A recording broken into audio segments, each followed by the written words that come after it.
ಸೂರ್ಯ ಅವರೇ, ನಾವಿಷ್ಟು ವರ್ಷ ದೂರ ಇದ್ವಿ. ಆರ್ಯ ಆದಿತ್ಯ ದ್ವೇಷ ಮುಗಿಯೋ ತನಕ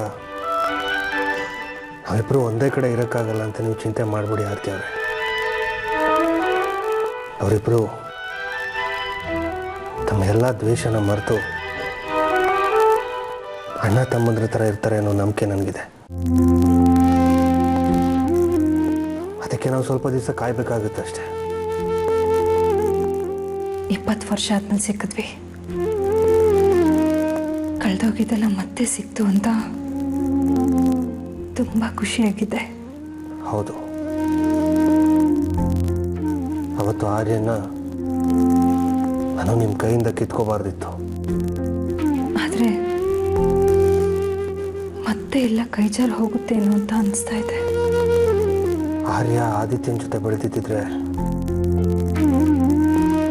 ನಿಮ್ಮ ಜೊತೆ ಇಷ್ಟೊಂದು ದ್ವೇಷ ಇಟ್ಕೋತಿರ್ಲಿಲ್ಲ ಅನ್ಸುತ್ತೆ. ಆದಿತ್ಯ ಆರ್ಯ ಒಬ್ರನ್ನೊಬ್ರನ್ನ ದ್ವೇಷಿಸ್ತಾರೆ.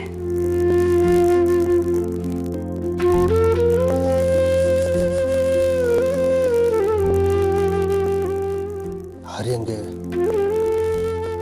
ನಿಮ್ಮೇಲಿರೋ ದ್ವೇಷನ ಮರೆಯೋ ಹಾಗೆ ಹೇಗೆ ಮಾಡೋದು ಅಂತ ನನಗೆ ಗೊತ್ತಾಗ್ತಿಲ್ಲ ಆರ್ತಿ ಅವರೇ.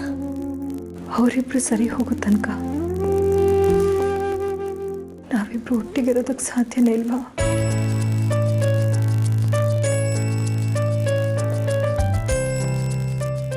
ಆದಿತ್ಯ ನಿಮ್ಮ ಮೇಲೆ ಇಟ್ಕೊಂಡಿರೋ ದ್ವೇಷನ